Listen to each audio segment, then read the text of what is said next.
নমস্কার, max video নতুন একটা ব্লগে আপনাদের সকলকে স্বাগত জানাই। আজ 7th অফ ডিসেম্বর, শনিবার। এখন বাজে সকাল 9:30। এখন থেকে আমি আমার আজকের ব্লগটা শুরু করছি। তুলতুল আজকে এখনও ঘুম থেকে ওঠেনি। আসলে গতকালকে বিয়েবাড়িতে এত দৌড়াদৌড়ি করেছে, যার জন্য একটু ক্লান্ত আছে। আর আমিও দেখলাম আজকে যেহেতু স্কুলটা ছুটি আছে, একটু ঘুমাচ্ছে তো ঘুমাক। আজকেও আবার আমাদের আরেকটা বিয়েবাড়ি আছে। বিয়েটা 10 তারিখে, তবে আজকে ওই সঙ্গীত আর মেহেন্দির অনুষ্ঠান আছে, যেটা দুপুরে হবে, আর রাতে আছে তিলক। আর গত শনিবারের মতন আজকেও আমি একটু তাড়াতাড়ি ঘুম থেকে উঠে পড়েছিলাম। মানে দিদি যখন কাজে এসেছিল তার কিছুক্ষণ আগে উঠেছিলাম। উঠে আমার সকালের প্রতিদিনের যে কাজকর্মগুলো থাকে সেগুলো সব সেরে ধানিকে স্নান ধান করিয়ে আমি নিজে স্নান পুজো করে কিছুক্ষণ আগেই উঠলাম। তুলতুলের বাবা ধানিকে কিছুক্ষণ আগে ওই আধ ঘন্টা 45 মিনিট আগে ছাদে দিয়ে গেছিলো। তো এত চিৎকার চেঁচামেচি করছে, তো আমি নিতে আসলাম। চল, একটু রোদে থাকতে কি হয় ধানি, হ্যাঁ? এখনো ভিজে আছিস? কি সুন্দর রোদ ছাদে,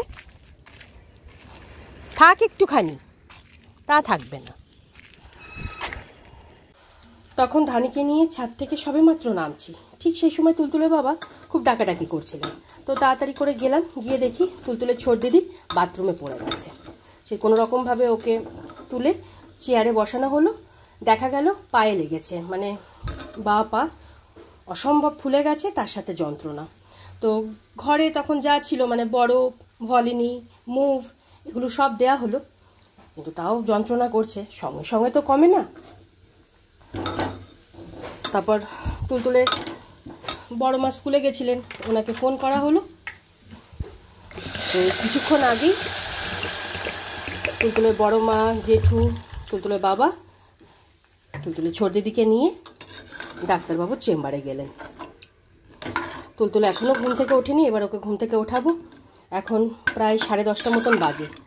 আমি একটু খিচুড়ি বসিয়ে দিয়েছি এখানে, কারণ এমনিতেই গতকাল রাতে তুলতুল সেরকমভাবে কিছুই খায়নি। আর আজকে আবার এতটা দেরিতে ঘুম থেকে উঠছে, আজকে আর ব্রেকফাস্টে কিছু করাবো না, একবারে খিচুড়িটুকু খাইয়ে দেব। তখন গ্যাসে খিচুড়িটা বসিয়ে দিয়ে তুলতুলকে ঘুম থেকে তুলে ওর সকালের প্রতিদিনের যে কাজগুলো থাকে সেগুলো সব সেরে একেবারে স্নান ধান করিয়ে রেডি করে দিয়েছি। ততক্ষণে খিচুড়িটাও হয়ে গেছিলো। আর এখানে এখন ওর খাবারটা বেড়ে নিয়েছি, খিচুড়ি আর তার সাথে একটা পাঁপড় ভাজা। আজকে সব কিছু বড় এলোমেলো হয়ে গেল। গরম মা? হ্যাঁ বাবা, হ্যাঁ গরম। হ্যাঁ, তখন তুলতুলকে খিচুড়িটুকু খাইয়ে ওখানে বিছানাপত্র গুছিয়ে আরও 2-1টা কাজ ছিল, সেগুলো সেরে নিচে থেকে দুধটা এনে দুধটা জাল দিয়ে রাখলাম। আর তার কিছুক্ষণ পরেই তুলতুলের বাবা ফিরলেন। তো তুলতুলের ছোট দিকে তো চেম্বারে নিয়ে যাওয়া হয়েছিল। এক্সরে করে দেখা গেছে ওর পায়ের হাড়ে চির খেয়েছে। তো ডাক্তার বললেন প্লাস্টার করতে হবে। তো সেখান থেকে তুলতুলের বাবা, তুলতুলের ছোট দি, বড় মা, জেঠুকে হসপিটালে পৌঁছে দিয়ে তারপর বাড়ি ফিরেছিলেন। হসপিটালে ওখানে মেজো জেঠু, মেজো মাও আছে। তো বাড়ি ফিরে ওই হাত মুখটা ধুয়ে একটু চাটা খেয়ে আবার উনি গেলেন। এতক্ষণে প্লাস্টারটা হয়ে গেছে। আর এদিকে আমি খিচুড়িটা তো তখনই হয়ে গেছিলো, এখন একটু আলু আর পাঁপড় ভাজবো। তাই আলুগুলো গোল গোল করে কেটে ভালো করে ধুয়ে একটু নুন হলুদ মাখিয়ে রেখেছি। আগে পাঁপড়টা ভেজে নিই, তারপরে আলুটা ভাজবো। কি হয়েছে মা? কি হয়েছে ছোট দিদির? কি হয়েছে? একটু আদর করে দাও, দেখো তো। ইস ইস ইস,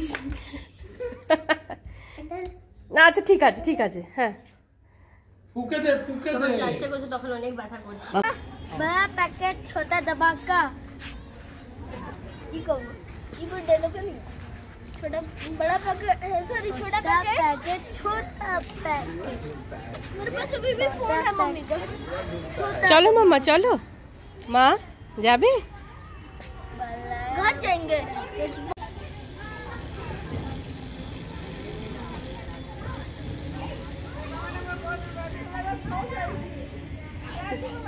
सो जा।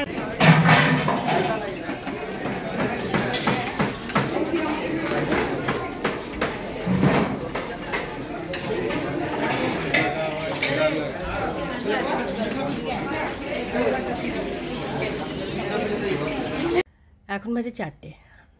তখন আলু আর পাঁপড়টা ভেজে রেখে তুলতুলের জন্য লেবুর রসটুকু করতে যাব। ঠিক সেই সময় তুলতুলের বাবা তুলতুলের ছোটদের হসপিটাল থেকে নিয়ে বাড়ি ফিরলেন। আমরাও নিচে গেলাম কিছুক্ষণের জন্য।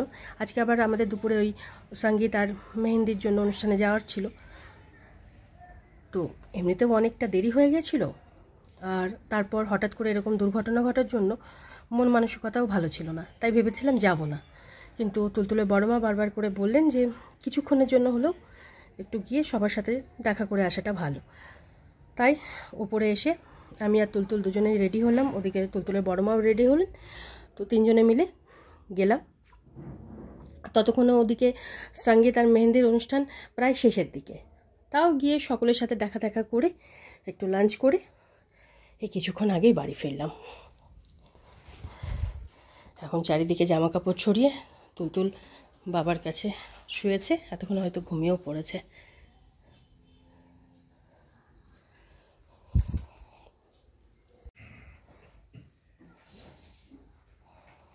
और कैसा चल रहा है बाकी सब?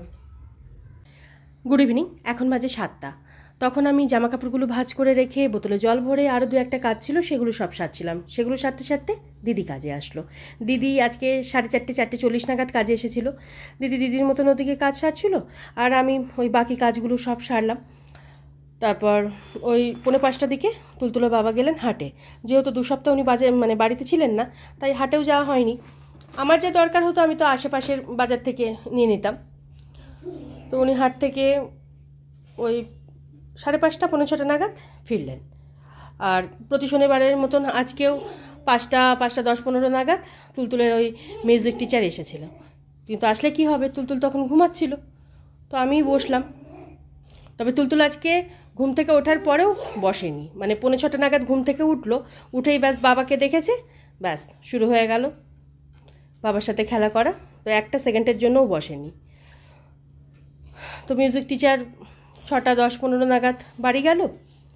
তারপর আমি উঠে তুলতুলের জন্য দুধ গরম করে ওকে দুধটুকু খাওয়ালাম, চা করে দিলাম। আর এই কিছুক্ষণ আগেই সন্ধে দিয়ে উঠলাম। আর এখন ব্যাগ থেকে সবজিপাতিগুলো সব বের করবো, সব গুছিয়ে রাখতে হবে। তুলতুল এখন বসে বসে টিভি দেখছে। শুধু টিভি দেখা, শুধু টিভি দেখা। এখন বাজে 8টা। আর তখন ব্যাগ থেকে সবজিপাতিগুলো সব বের করে ফ্রিজে গুছিয়ে রেখে, আর কিছু সবজিপাতি এখানে কেটে রেখে আমি আর তুলতুল দুজনেই রেডি হয়ে গেছি বিয়ে বাড়িতে যাওয়ার জন্য। আর ওদিকে তুলতুলের বড় মা আর জেঠু রেডি হচ্ছে। তুলতুলের বাবা বললেন যে আজকে উনি যাবেন না, বিয়ের দিন যাবেন। তো আজকে রাতে উনি চাউমিন বানাবেন, তাই এগুলো সব গুছিয়ে রেখে দিয়ে গেলাম। আর কিছুক্ষণের মধ্যেই বেরোবো।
এখন বাজে 12:10 আর আমরা ওই 11:15-20 নাগাদ অনুষ্ঠান বাড়ি থেকে বাড়ি ফিরলাম। বাড়ি ফিরে দুজনেই হাত মুখ ধুয়ে ড্রেসটা চেঞ্জ করে নিয়েছিলাম।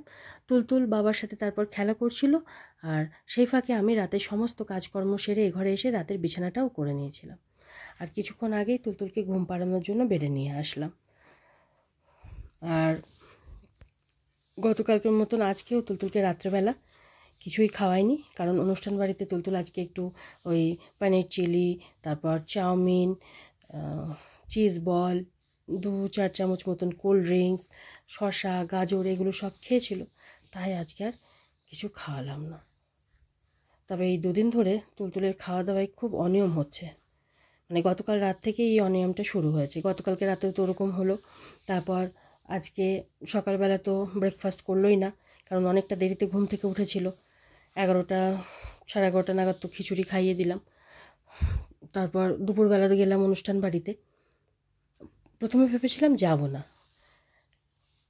কারণ আজকের এই অনুষ্ঠান বাড়িতে আমাদের সকলের নেমন্তন্ন ছিল, কিন্তু সকালবেলা যেহেতু তুলতুলের ছোট দিদি হঠাৎ করে মানে অত বড় একটা দুর্ঘটনা ঘটে গেল, তাই মনটা ভেঙে গেছিলো, ভালো লাগছিল না। কিন্তু কোনো কোনো জায়গায় না গেলেই নয়, মানে একজনের উপস্থিতিটাও অনেক বড় ব্যাপার হয়ে যায়, তাই বাধ্য হয়ে গেলাম। ওই দুপুরবেলাতেও আমি তুলতুল আর তুলতুলের বড় মা গেছিলাম, রাতেও তাই।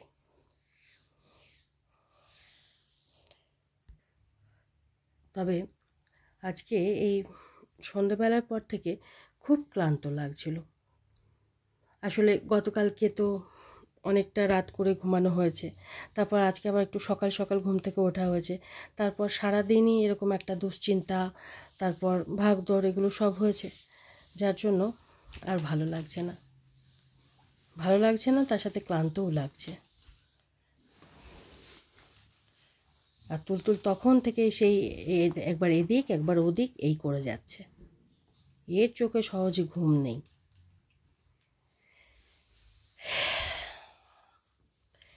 যাই হোক, এখন তুলতুলকে ঘুম পাড়াবো, মশারি টাঙাবো। রাতের তো সমস্ত কাজকর্ম হয়ে গেছে, তবু ওই ছোটোখাটো 1-2 কাজ বাকি আছে, সেগুলো সব সারবো। তাই আজকের ব্লগটা আমি এই পর্যন্তই রাখছি। আজকের ব্লগটা আমি এখানেই শেষ করছি। আমার এই ব্লগটা যদি ভালো লেগে থাকে তাহলে আমার এই চ্যানেলটাকে সাবস্ক্রাইব করে দেওয়ার জন্য বিশেষভাবে অনুরোধ রইল, সাথে লাইক আর শেয়ার করে দেওয়ার জন্য অনুরোধ রইল। সকলে ভালো থাকবেন। Bye and good night. বালিশটা সরাও মা, মাম্মা বালিশটা সরাও।